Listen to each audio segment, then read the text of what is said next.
Yes, habari za wakati huu ndugu mpenzi mtazamaji wa Matukio TV.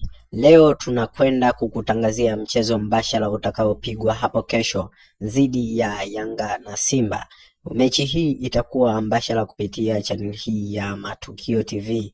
Ewe mtazamaji wa Matukio TV, ninakusihi usikose kutembelea channel hii, kwani itakuletea matangazo moja kwa moja kutoka jijini Dar es Salaam, ili usipitwe na mchezo huu utakaopostiwa hapo kesho majira ya saa 1 kamili usiku. Hivyo basi, Yanga na Simba leo wakiwa katika viwanja vyao vya mazoezi wakipambana vikali dhidi ya mechi hiyo, kwani unajua kwa Yanga na Simba siku inayocheza wananchi atulali.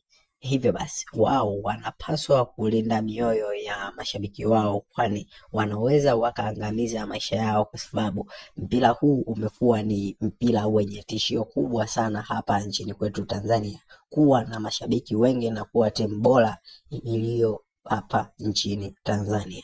Usikose kusubscribe kuminya